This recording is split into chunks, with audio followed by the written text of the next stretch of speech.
Hey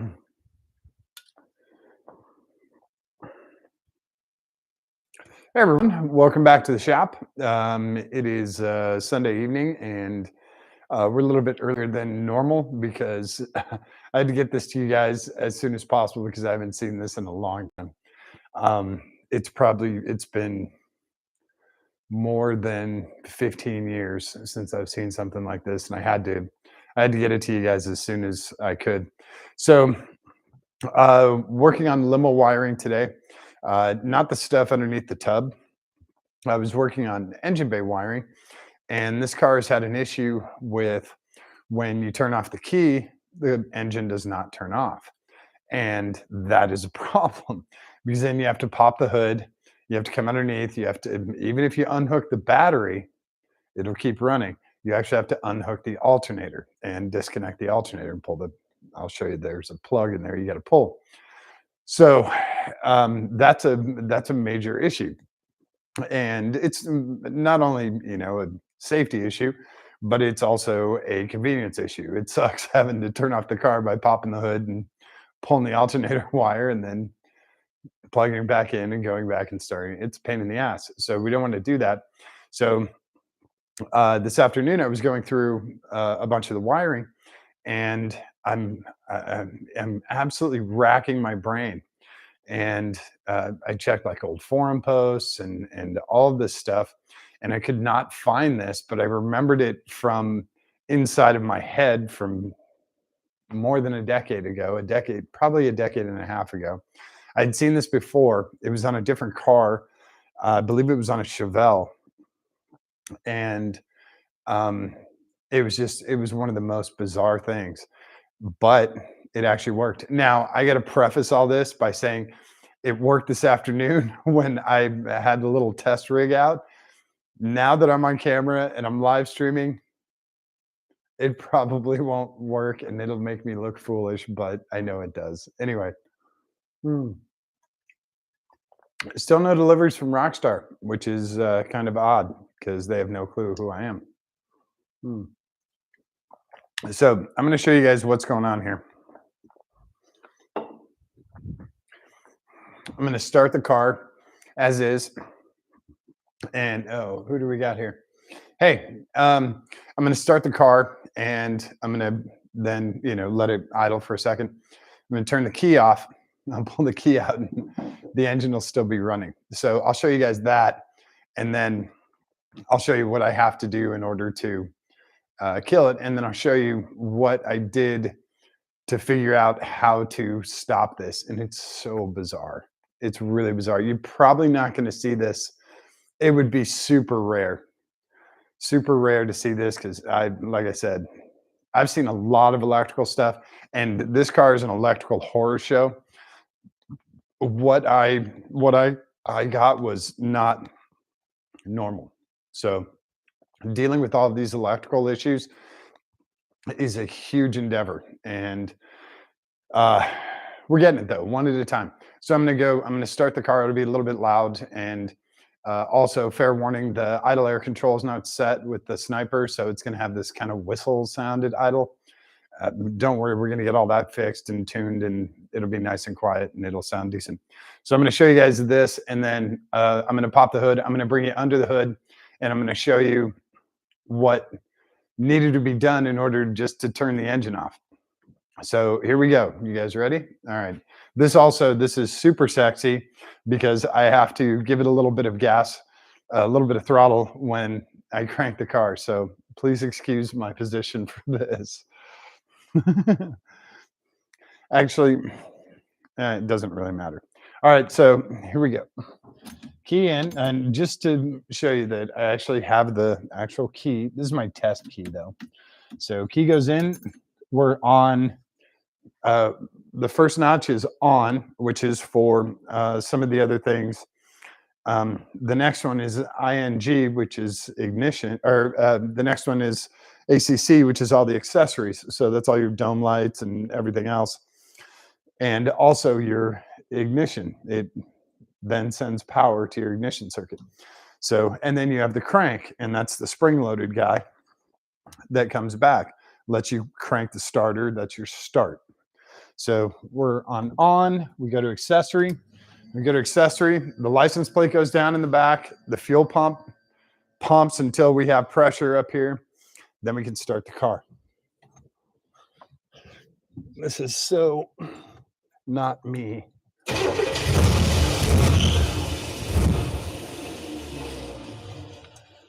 That starter is no joke, huh?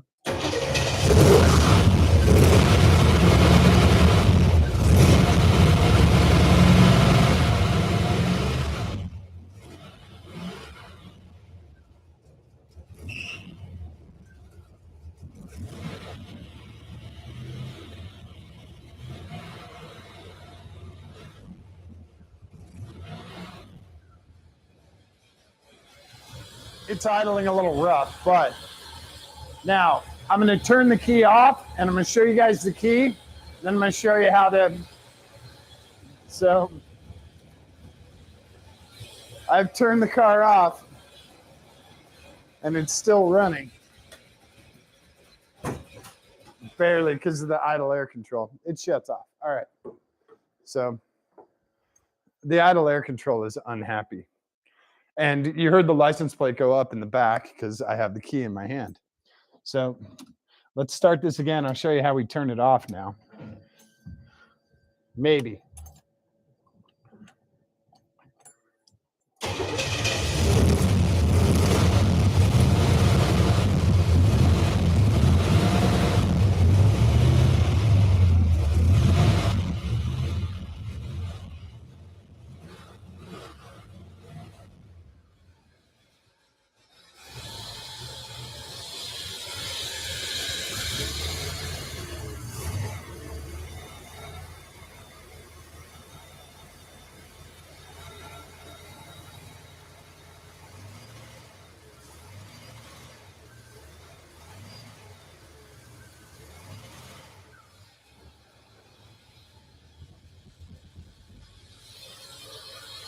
Keys in my hand.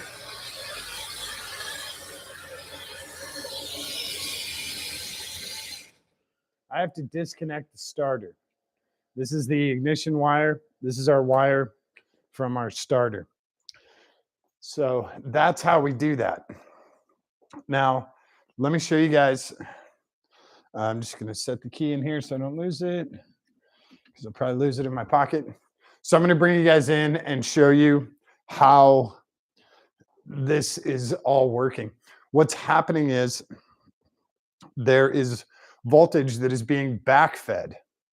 So even though you've turned off the ignition circuit, the alternator is still working. It doesn't stop working. And it's actually sending voltage back to the coil, which is part of the ignition circuit. It's sending it to the coil saying, hey, keep running. I can run you for a little while. Yeah, no problem. We got voltage. This is the problem. And so even though that ignition circuit is all done and off, the coil is still getting power from the alternator. So it's like the alternator and the coil like kicked the ignition circuit out of the car, on the side, left them on the side of the road. And they're like, hey, we're just going to party together. That's a bad thing. Let's see. And the start of, yeah. Liz, you're actually correct. I did send a text to my neighbor saying, hey, I'm going to start the car a couple of times before 10 o'clock. Is that cool? And he's like, yeah, no problem. I said, if you want to make it really entertaining, come flying over here with a baseball bat and chase me out of the garage. And we'll probably get more views. So anyway, they're super cool. And I'm totally respectful of their, they have a small son and trying to be kind about all that and get all this stuff, the loud stuff done by 10. No loud stuff before 8, no loud stuff after 10. I think that's a pretty good, simple life rule anywhere you are. Anyway, I'm going to show you guys how this kind of works. I got a couple of no-see-ums in here. I'm trying to catch them. So let me grab a light, and I'm going to wheel you guys over. And we get kind of a head-on view. Let me drop you down. I know it's a little shaky here. So I'm going to drop you down here. And we'll get into the engine bay. And the car's lowered. So it's actually hard for that stand to get in there. So what I was doing, I was just using this to hold things in place. So this is a super, super simple setup.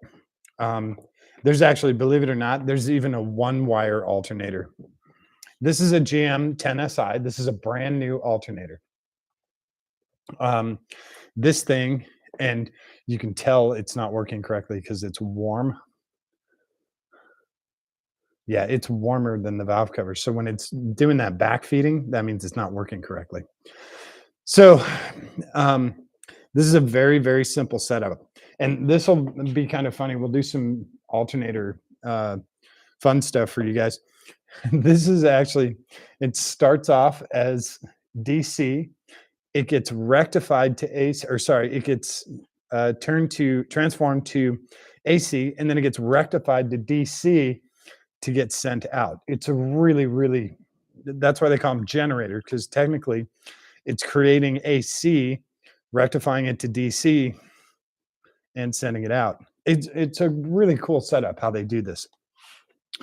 Um, but it's also, it's 100 years old. It's more than that.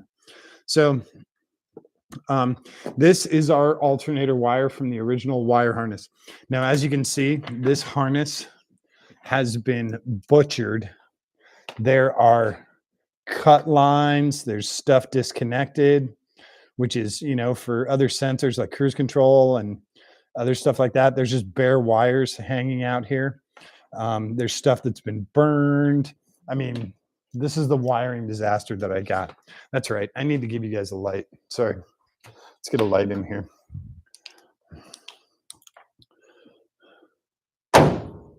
There we go. Is that a little bit better? This shouldn't be shiny. This is truck bed liner. Anyway, here's our alternator wire. We can tell it's our alternator wire because it's thick. It's a 10 gauge. And we want that because we're dealing with, a solid continual 12 volts whenever the car's running. So we want a nice thick gauge wire. We don't want a thinner gauge wire like a 14 or a 16, which is what these guys are. Now, these guys, actually, this brown wire is an accessory wire. I'm not sure what it was originally for. These cars also came with a, they call them idiot lights, but it's a warning indicator on the dash. If this wasn't working properly, or if you did have a backfeeding problem, the gen light, it said gen on it because this is a generator. The gen light would come on in the car. And that was how you knew you had a bad alternator or your wiring was jacked or something was wrong. So I'm guessing that's what this is for. And, I'd have to look at the wiring diagrams to see what the rest of this is. We have some blacks here and some dark greens. I don't know, maybe cruise control, something else. Who knows? Like I said, they went through here and they cut a ton of stuff. A ton of stuff has been burned from the old exhaust system. I mean, there's a lot of question marks in the wiring. But on this one, we know this is our alternator wire. This one goes to the ignition and the alternator should hook up to it, this white wire. Now, in order to prevent backfeeding, which is where this has a signal to turn this guy on and off. So if it doesn't get that signal to turn off, this thing will keep going and send power. It'll backfeed back to the coil back here, which is actually, it's not a coil, but it's an HEI, but it's the same thing. And it'll send through the ignition circuit, it'll send it and say, hey, we're still running. Let's keep going. So you need to prevent that backfeeding, which means you need to allow voltage only to go one way. It can't come back the other way. So you put one of these in line. And this is a diode. And diodes are great. Diodes are really cool because they only allow voltage or signal to go in one direction. It doesn't allow it to come back. So we have a diode on here. And in most cases, that's all you need. You need a single diode in line here, and that will prevent the backfeeding. Your car will turn off normally. And I had this wired up correctly. like hundreds of thousands of other people have done, and it did not shut off. You guys just saw that. This is the line that I just unhooked, this little tab. And it works, it fires up just fine, but it won't turn off. And like I said, I racked my brain and racked my brain and racked my brain. What the hell is going on? Now, fortunately, this is a new this plug actually I got from Amazon with the diode built in. So I didn't have to go buy a diode. Back in the Radio Shack days, I would have been happy to go to Radio Shack, buy the correct diode, and heat shrink it and install it. But now they offer it with this. So in order to correct my problem, I'm like, what the hell? What the hell is going on? Let's try a second diode. This alternator is a lot nicer, and it also is much newer than this whole electrical system. The original alternator was only 63 amps. This is a 180 amp alternator. So it's better built. It has cleaner power, all of that. My guess is that this ancient 1980 electrical system is not used to a really, really nice alternator sending super clean power. So let's add a second diode and we'll see if we can stop that backfeeding. That is exactly what I did. This is the exact same thing. This is a match set, obviously. So instead of, I'm not using the power wire, I'm just using the diode in line. And I added this diode to this line, to this, and it works awesome. It was amazing. Just adding that second diode in line. So I'm just going to do a quick jump for you guys. Now you got to make sure that this goes in the right direction because like I said, diodes are a one-way street. So we want to make sure voltage is going to it, but not back. So I think this is the correct way. Yes. I think. I'm trying to remember.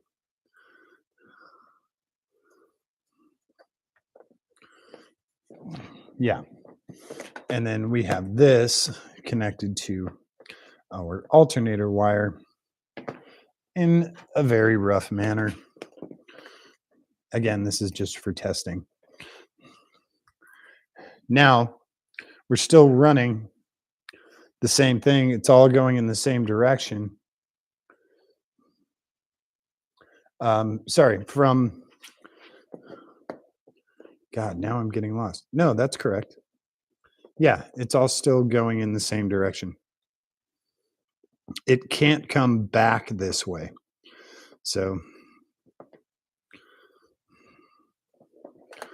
get this guy clamped on here. The second clamp for good luck. And we're just going to have him hang out of the way. Doesn't get caught on belts or anything. Now, hopefully we're going to start the car. It'll idle, maybe, and then we can turn off the car. If the car does not turn off, then we come here and we can pull the plug. And that's how you pull the plug. It has a little safety tab and you just go click. There you go. That safety tab's not. Oh, I guess he is clicking in. He's just not. Doesn't look like he's clicking in. So now, since we have two diodes in line, first one here, second one here, now we should be able to turn off the car. So let's give it a shot.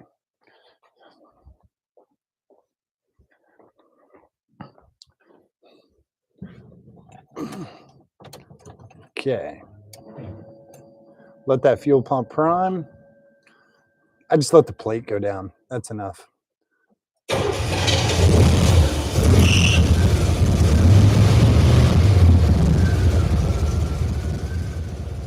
Okay, the car's running.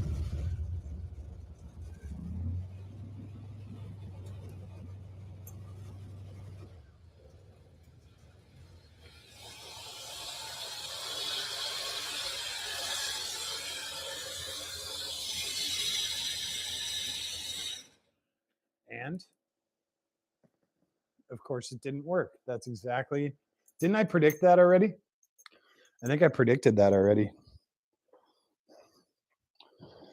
Oh, come on. Let me get this right. I had it this afternoon. I swear I did.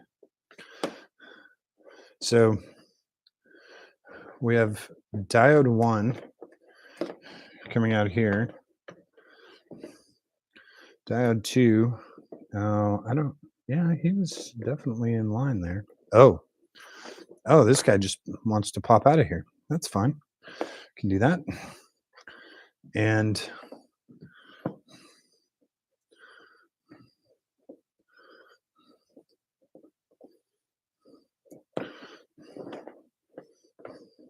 he might not have been connected very well there.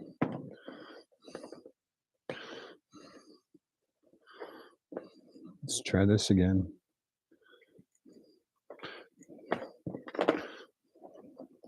Maybe 2 is not enough. I didn't change anything else. So we're still powered, Also, I know the alternator is good because it's sending 14 volts here, 14 and a half, 14.6 actually. So I know the alternator's okay. He's getting warm. This goes here to that second diode. Okay. This should work. It worked this afternoon. I don't know why it doesn't work now.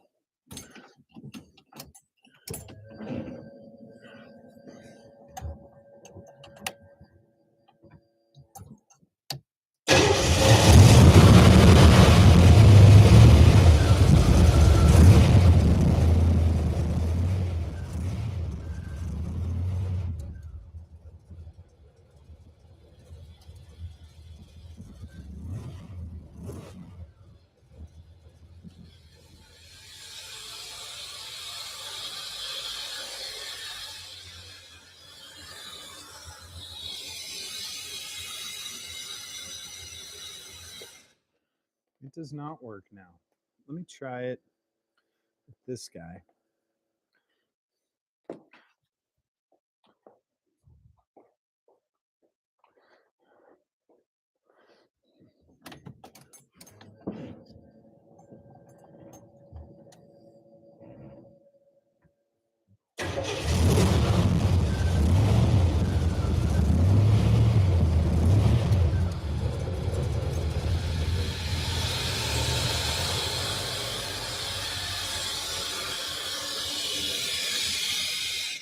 Nope. So, exactly as I predicted, it works great this afternoon, and now it does not work. So, now I'm back to square one. Why this guy won't shut off with 2 diodes?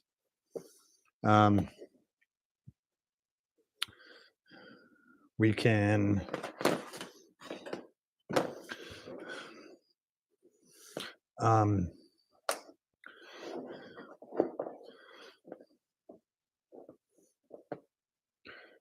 I don't have any other explanation.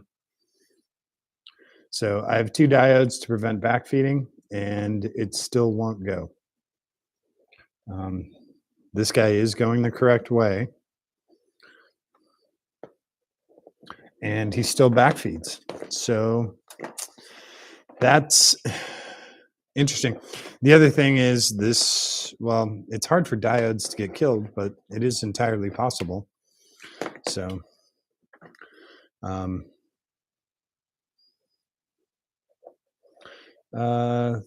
to 500 volts.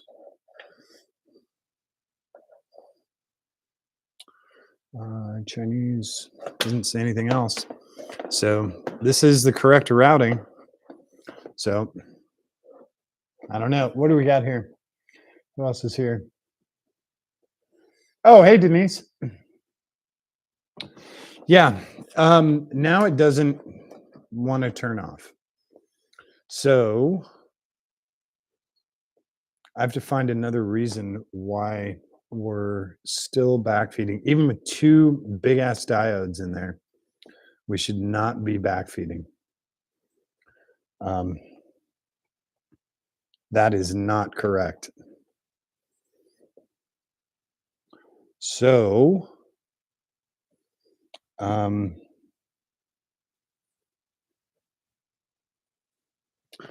now this diode won't, he is only going one way.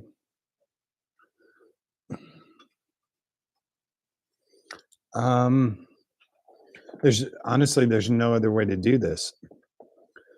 We don't have anything else in that ignition circuit. This goes directly to the ignition and it does cut off, but this guy keeps backfeeding. So we don't have any way. What this does is this turns the alternator on and off. That's what this does. That's essentially a switch in there that tells it to start working. So I am stuck again with trying to figure this out because 2 in line worked this afternoon and it worked flawlessly. I did it 5 or 6 times. And now it doesn't do it. So we're going to have to figure out a different way because 2 diodes is not cutting it. There has to be something else in this circuit that is now, once that circuit's open, it's causing it to backfeed and let the car run. But the only thing that can feed it is this, which is, I mean, we already tried it with the single diode. We tried it with 2, correct? In line, just running it the same direction. You can't run it the opposite direction, it won't work.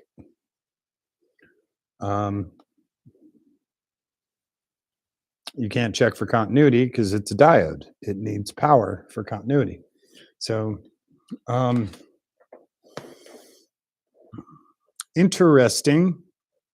interesting. This is the stuff that I go through in my head trying to undo all of this.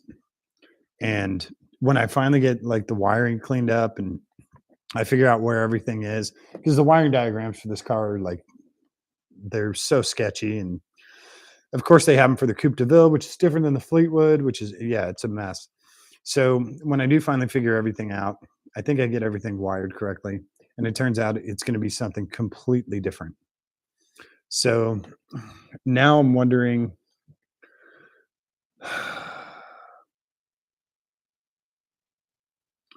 if I need resistance in there. Like I need that generator light, just like a 194 bulb or something.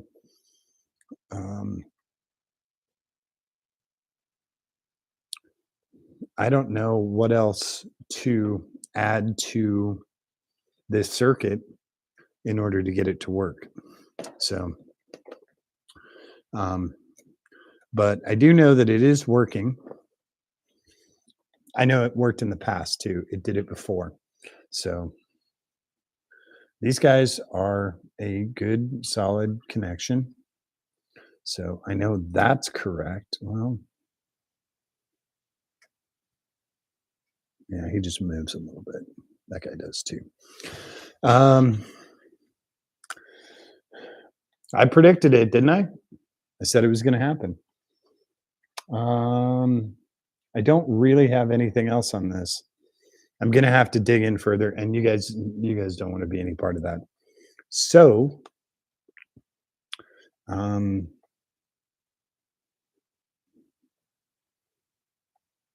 yeah, this is the problem when you add new electronics to old systems.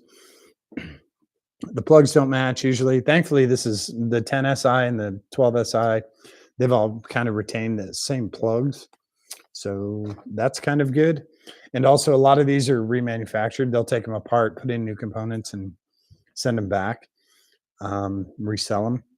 So when you have the new stuff in here, trying to get it to match with the old stuff, that's such a pain. And damn it, it worked. What the hell happened? Everything was going so smoothly. Um, I don't know. I think I'm missing something else. Um,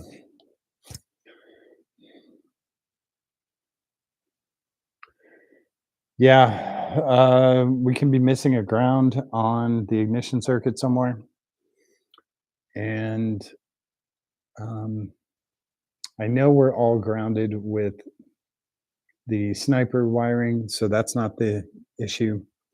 It is definitely in this line that goes to the ignition switch. So, got to find the ground for the ignition switch. Make sure it is going to ground. That is a brand new ignition switch. So, and it obviously works one way and it works the other way. So it does go to ground. Um, so we're not at the switch. We're at the wiring here somewhere between these diodes and this wiring and this wire harness that goes up to the ignition. So we'll tear into it again. I was I was really hopeful. Hang on, I'm going to raise you guys up again. I was so hopeful that that this was it. I really was. I'll be I'll be totally honest. Whoa, stop rolling around. Um, yeah, the if a diode if a diode blows out, it will default to ground, and it won't do its job. So it'll just be basically a straight wire. So that's what happens when diodes blow out. But it's really hard to blow out a diode at 12 volts. That's kind of hard to do. It can be done, but if this was on a welding rig, yeah, diodes blow out. Oh yeah, if you've ever seen like a TIG welding board, the boards inside of a TIG machine, yeah, you can get stuff to blow up pretty quickly. Um, yeah, I don't know why this doesn't go now. I literally haven't done anything different. The only thing I did was take that one thing out of the circuit, and then with you guys, I put it right back in. So I haven't done anything different, and it worked half a dozen times this afternoon because I thought I was crazy. I'm like, yeah, I have to do a second diode, and now it doesn't work. Hmm.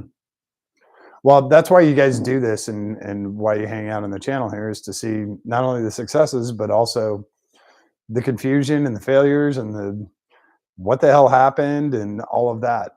So the good part is there's going to be another part that shows what I had to do in order to excuse the pun rectify the situation because I mean it's not it's not safe, it's not convenient, and obviously with the alternator getting that warm you can tell it's not working correctly. So I want to make sure that I get that thing wired correctly so that the alternator can work correctly. It's bad when the alternator doesn't work right, or if the alternator is trying to work harder than it should. Like right now, it's only powering one battery, and if it wants to send out 16, 18 volts, then we have a problem. So trying to I'm going through the entire circuit in my head, and I don't have anything that's like, oh yeah, it's this, or it's very simple wiring. Um, Starter circuits are very simple. Um, and obviously the alternator on this is also very simple, but for some reason, and I thought for sure it was the second diode because that worked flawlessly this afternoon. Did I record that? No, of course not. No, why would I do that? I did message a couple of people saying, "Hey, I figured out the problem," and so I do have kind of a little bit of proof. I could screenshot those for you guys. But um, yeah, this is bugging me because it is a very simple circuit. It's not a it's not complex. Modern alternators will have like a DIN plug with like 6 or 8 plugs in it, and it's constantly like monitoring voltage and charging 2 different batteries, one for the start stop system and all that shit. So modern alternators are a lot more complex and it's a lot easier for stuff to go wrong. With these, it's more difficult for stuff to go wrong, but it's a simple system. So when stuff does go wrong, it drives you bonkers because you're like, power's going one way, you have a diode that's stopping backfeeding, you add a second diode to make sure that there's no backfeeding. No, doesn't go. Or yeah, it works 5 times, and then, yeah, the one time that you, like, have all your friends over and you were like, "Hey, you guys check it out." No. Nope. Um, it's like, first time you do a backflip off a diving board. You do it 10 times in practice, and then your friends come over and your feet slip out from underneath you, right? So, not that that's ever happened to me or anything like that. Anyway, yeah, so I'm gonna get right back into this right now and find out. Well, let's see. I had 7 minutes to start the car, so but I will definitely go through the circuit again. Um, the connections are all there, otherwise it wouldn't turn off when I pulled them, and all the wiring's correct. It just, damn, it drives you crazy. It really drives you crazy. Um, And I guess what I'm going to do is I'll get underneath the dash and double check ground with with the key cylinder, going on and off. That's what's left here. There's nothing. There's nothing else left. If I have, oh Jesus, Ugh. If I have a loose ground or something isn't grounding correctly, or something is trying to ground to something other than the chassis, if it's trying to ground to some other component, that component might still be on the circuit too. So um, I just need to triple check all of that stuff. Um, there is a huge ground for the ignition on the fuse box underneath the dash. That whole fuse box has a big, huge ground for it. So maybe there's a problem with that, but then other stuff wouldn't work, and it also wouldn't start. So you start ruling all this stuff out in your head. Um, and hopefully it doesn't drive me insane. But right now, it's really bugging me because it worked this afternoon and now it's not working. That's what bugs me the most. Um, and then, uh, yeah, God. Um, so I guess I'll come back with you guys. I'll show you how we do all that. The other thing I want to do is I want to get you guys underneath the deck of the hot tub and show you how kind of where everything's at, where the air compressors and the air tank and the plumbing and all that stuff. And I'll show you how those guys originally installed that whole thing. It's in actually a big frame. That's why you can walk on the deck. So I'm going to get a camera. I might use the GoPro just because it's a little bit easier and a little smaller. And I want to get you guys underneath there, and I'll show you some of the as I'm cleaning up some of the wiring that's underneath there, then I'll show you guys kind of what's going on. It's like a sneak peek, behind the curtain because the car looks great, right? I mean, just wipe it down a little bit and it looks pretty damn nice. Um,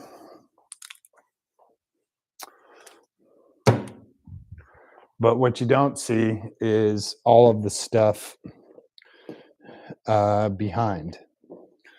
You don't normally get to see all the stuff behind the curtain, right? So we can leave all that wiring there. And So I'll give you guys a sneak peek behind the curtain, and you can see what's happening. Like, just a heads up, the air compressors are actually mounted on the wall. They're not mounted on the floor. Everything is up off of the floor because water is going to spill. Doesn't matter how little water you have in there, it's going to spill. Water is going to spill onto the floor. So we, I took everything off of the floor and I mounted it on the wall or mounted it on the ceiling or mounted it on those frame rails. It's a much better way to do it. And that's why we did the same thing with the PVC in the trunk. It's mounted up on the wall and it's up off of the floor.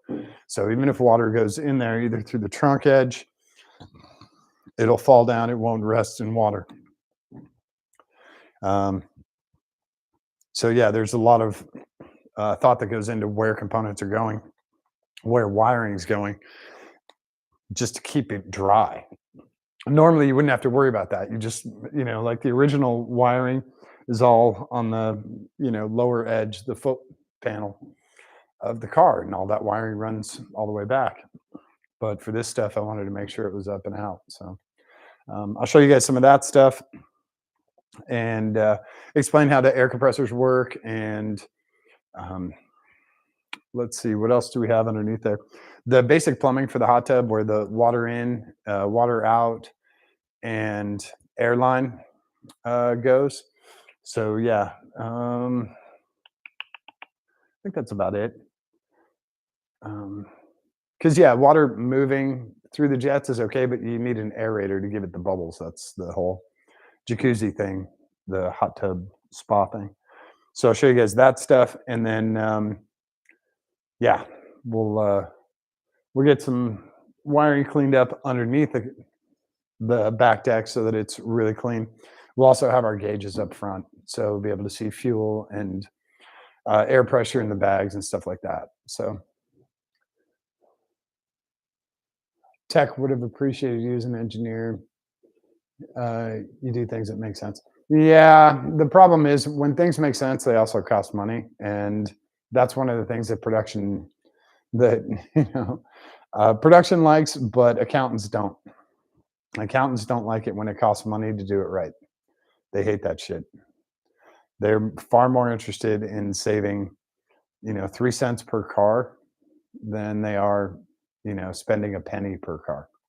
So, um, yeah, like I said, I got this thing. It was a complete disaster, and I've turned it into a pretty cool car so far. So I'm going to keep going. I just need to make it, you know, a little more roadworthy, reliable, that sort of thing. It'll probably always go with a chase vehicle just for safety's sake, and whatever, until further notice. And then hopefully one day it doesn't need a chase vehicle. We just take it out for whatever. But for the time being, we'll take the truck as the chase vehicle, which I don't think is a bad idea. But yeah, so I'll come back tomorrow. We'll go underneath the back deck. If I do come up with a solution for the ignition, I will definitely let you guys know. Of course, I'm going to try it tomorrow morning. I'm going to come out here and be like, "This is bullshit. I know that it works," and I'm going to start it and turn it off 4 times.